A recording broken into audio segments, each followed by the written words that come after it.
Greetings, my fellow educators. My name is Nikki Mohan, and I will be your host today. This session is all about goal setting. But before we begin, I want to welcome you to the Committed Sardine channel.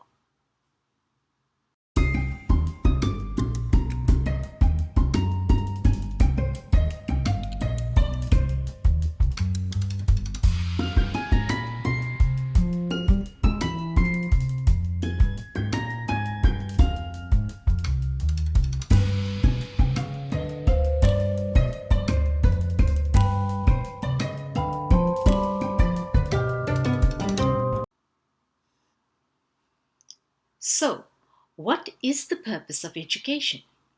Take a moment and ponder that.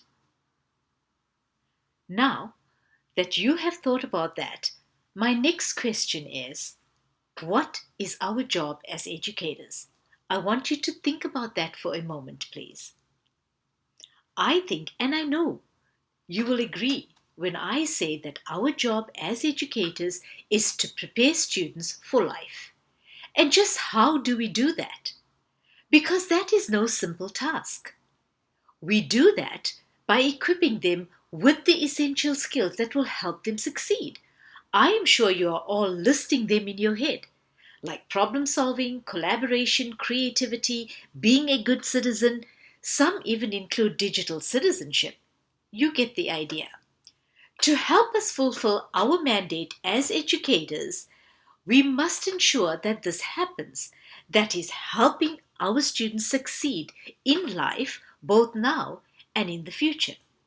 It is important to set goals for both ourselves and our students. For teaching and learning to be effective, we must first define what needs to be learned and second, establish how these goals will be accomplished. The problem with not having set goals is that you can spend time doing things that will not get you anywhere. And sometimes we find that the harder we work, we just don't seem to be making any progress. It's like going on a road trip and not knowing where you're going.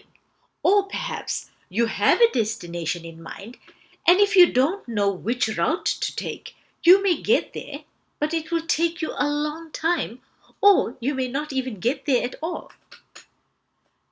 There is no question that a great strategy for accomplishing tasks is to set goals. But remember, just having goals is not enough. It's the process of how we set those goals that is important. So, how do we make our goals achievable?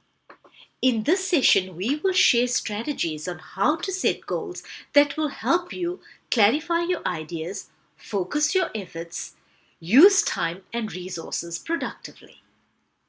Research in education has found goals to be essential for increasing student achievement and motivation.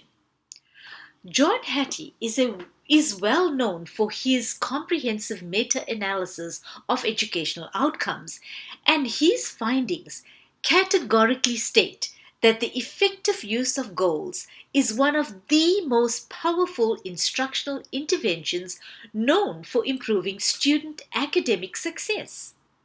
He goes on to state that having and sharing challenging goals, or sometimes called learning intentions, with students is a major condition of successful learning. Any of you familiar with the concept of visible learning? This is where Hattie talks about learning intentions or objectives. I would love to know if you are familiar with his work and are using visible learning strategies as part of your daily practice. Please let me know by typing your comments in the comments section below. Now, Hattie advocates that these objectives, goals, learning intentions, whatever you want to call it, must be made explicit and visible to students. So, what are the characteristics of effective educational goals? Ponder that for a moment. Now, for goals to be effective, they must be clear, specific, visible, explicit, challenging, evaluated, relevant, realistic. So let's try and unpack this list we have compiled. Clear. The statement of the outcomes to be achieved must be easily understood. Explicit.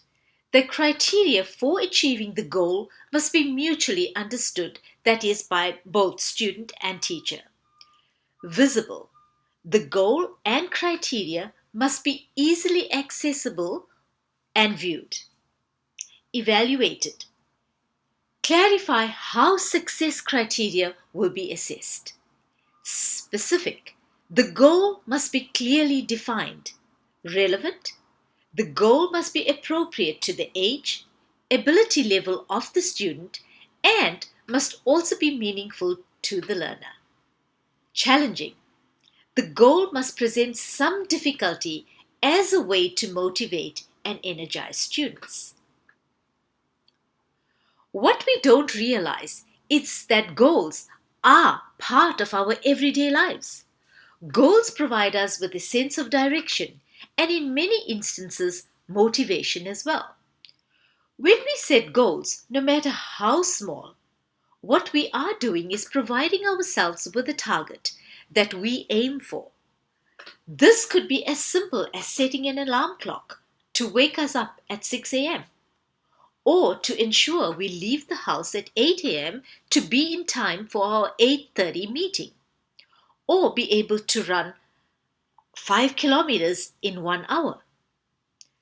There are times when we are so overwhelmed with a task or challenge that many of us do not know where to begin. Some people may even just give up. How many of you have been faced with big challenges or tasks in your life? And I'm sure you know exactly what I'm talking about. Now, let's shift gears and think about our students and how we teach them. Think about a topic you recently taught. Got that? Now, I want you to go back even a few steps and think about your planning process. How did you plan your lesson or series of lessons? Because some topics take more than 1 or 2 lessons to complete. Okay, so you would have noticed that in each of my sessions, I always outline exactly what it is we are going to accomplish, which is actually our goals for the session. So in this session, we said we will share strategies on how to set goals that will help you clarify your ideas, focus your efforts, and use time and resources productively. When we are faced with a task or challenge to accomplish that, we must first and foremost identify what it is we want to achieve. In other words, what will the end result look like, feel like, taste like, smell like? And that is the key. That becomes our goal. So our definition of goals for the purposes of this session is: goals help us achieve the outcomes we desire. Goals help us achieve the outcomes we desire.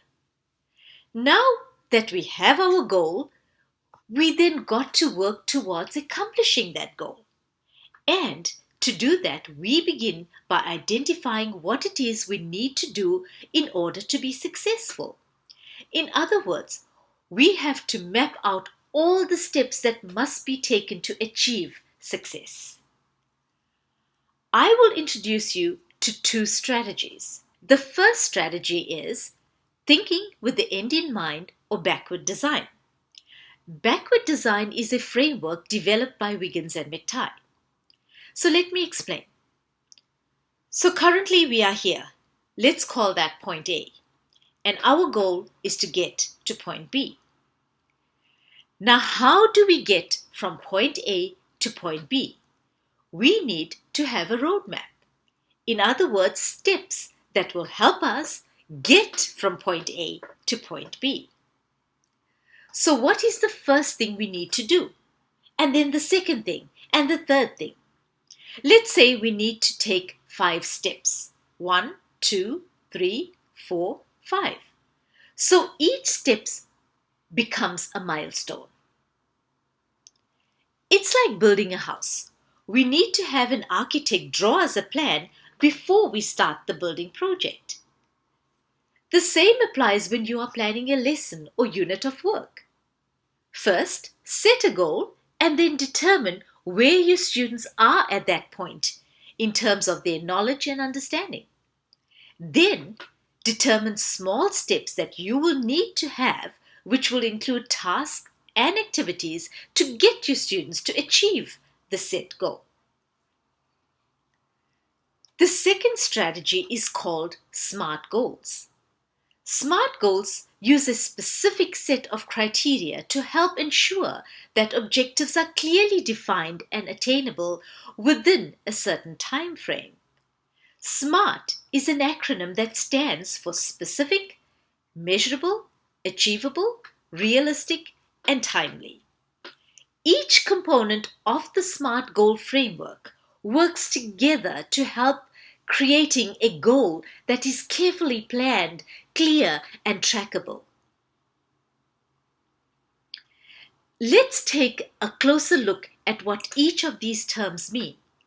Specific: have precise, clear, well-defined, and narrow objectives.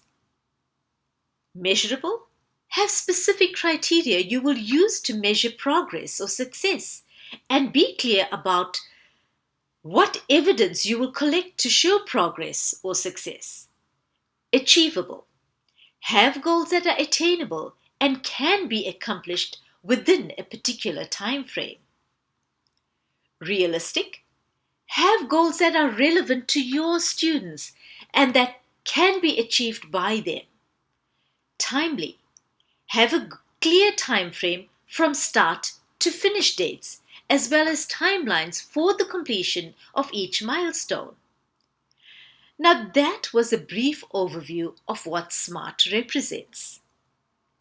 In this session, I introduced you to SMART and backward design thinking approaches.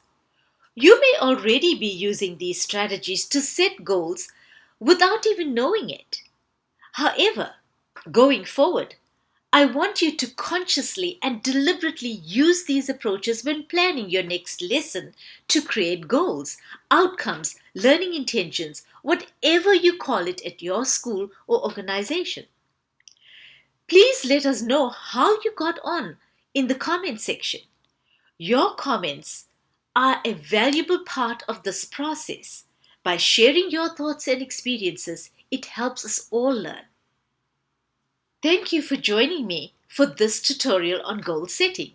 Keep an eye out for our other sessions that we will be posting soon on various topics that will help you enhance your daily teaching and learning practices.